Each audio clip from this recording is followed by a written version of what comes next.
Matthieu, chapitre 13. Ce jour-là, Jésus sortit de la maison et s'assit au bord du lac. La foule se rassembla autour de lui, si nombreuse qu'il monta dans une barque où il s'assit. Toute la foule se tenait sur le rivage. Il leur parla en paraboles sur beaucoup de choses. Il dit, un semeur sortit pour semer. Comme il semait, une partie de la semence tomba le long du chemin. Les oiseaux vinrent et la mangèrent. Une autre partie tomba dans un sol pierreux où elle n'avait pas beaucoup de terre.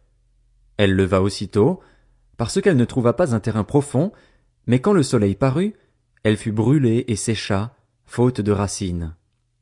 Une autre partie tomba parmi les ronces. Les ronces poussèrent et l'étouffèrent. Une autre partie tomba dans la bonne terre. Elle donna du fruit avec un rapport de 100, 60 ou 30 pour un. Que celui qui a des oreilles, pour entendre, entende. Les disciples s'approchèrent et lui dirent, « Pourquoi leur parles-tu en paraboles ?» Jésus leur répondit, « Parce qu'il vous a été donné, à vous, de connaître les mystères du royaume des cieux, mais qu'à eux cela n'a pas été donné. En effet, on donnera à celui qui a, et il sera dans l'abondance, mais à celui qui n'a pas, on enlèvera même ce qu'il a. C'est pourquoi je leur parle en paraboles, parce qu'en voyant ils ne voient pas, et qu'en entendant ils n'entendent pas et ne comprennent pas. Pour eux s'accomplit cette prophétie d'Ésaïe. Vous aurez beau entendre, vous ne comprendrez pas, vous aurez beau regarder, vous ne verrez pas. En effet, le cœur de ce peuple est devenu insensible.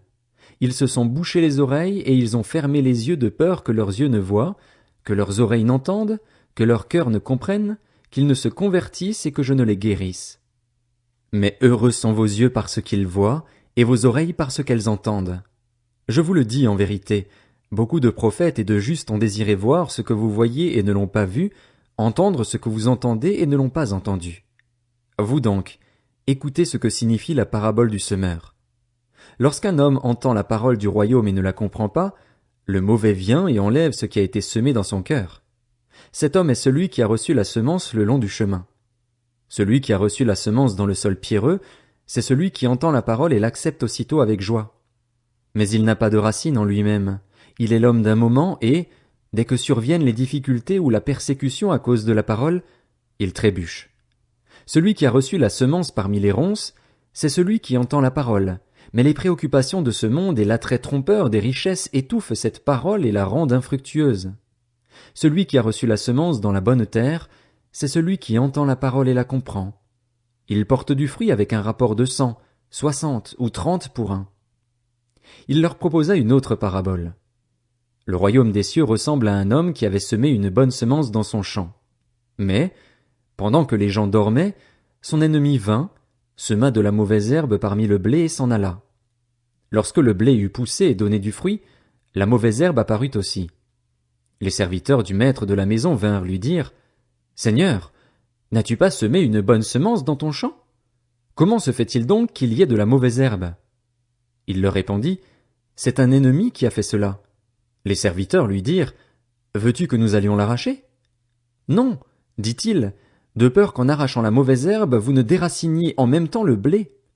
Laissez l'un et l'autre pousser ensemble jusqu'à la moisson et, au moment de la moisson, je dirai au moissonneur, arrachez d'abord la mauvaise herbe et liez-la en gerbes pour la brûler, mais amassez le blé dans mon grenier. Il leur proposa une autre parabole. Le royaume des cieux ressemble à une graine de moutarde qu'un homme a prise et semée dans son champ. C'est la plus petite de toutes les semences, mais quand elle a poussé, elle est plus grande que les légumes et devient un arbre, de sorte que les oiseaux du ciel viennent habiter dans ses branches. Il leur dit cette autre parabole. Le royaume des cieux ressemble à du levain qu'une femme a pris et mis dans 3 mesures de farine pour faire lever toute la pâte. Jésus dit toutes ces choses en parabole à la foule, et il ne lui parlait pas sans parabole afin que s'accomplisse ce que le prophète avait annoncé. J'ouvrirai ma bouche pour parler en parabole, je proclamerai des choses cachées depuis la création du monde. Alors Jésus renvoya la foule et entra dans la maison. Ses disciples s'approchèrent de lui en disant, « Explique-nous la parabole de la mauvaise herbe dans le champ. » Il leur répondit, « Celui qui sème la bonne semence, c'est le Fils de l'homme. Le champ, c'est le monde. La bonne semence, ce sont les enfants du royaume. La mauvaise herbe, ce sont les enfants du mal. L'ennemi qui l'a semé, c'est le diable. La moisson, c'est la fin du monde. Les moissonneurs, ce sont les anges.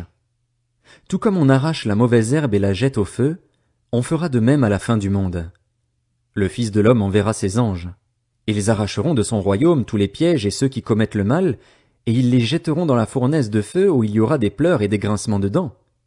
Alors les justes resplendiront comme le soleil dans le royaume de leur Père. Que celui qui a des oreilles pour entendre, entende. Le royaume des cieux ressemble encore à un trésor caché dans un champ. L'homme qui l'a trouvé le cache et, dans sa joie, il va vendre tout ce qu'il possède et achète ce champ. Le royaume des cieux ressemble encore à un marchand qui cherche de belles perles. Lorsqu'il a trouvé une perle de grande valeur, il est allé vendre tout ce qu'il possédait et l'a achetée.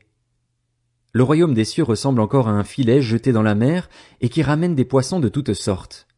Quand il est rempli, les pêcheurs le tirent sur le rivage et s'asseyent. Puis ils mettent dans des paniers ce qui est bon et jettent ce qui est mauvais. Il en ira de même à la fin du monde.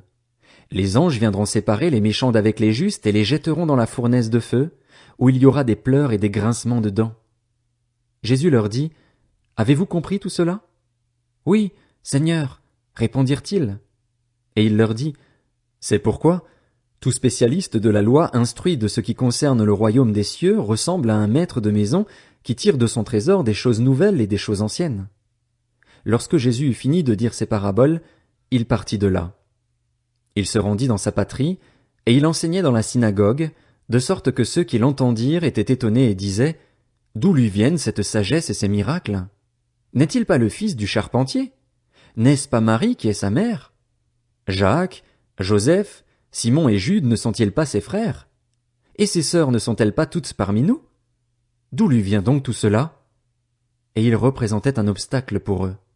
Mais Jésus leur dit, « Un prophète n'est méprisé que dans sa patrie et dans sa famille. » Il ne fit pas beaucoup de miracles à cet endroit à cause de leur incrédulité.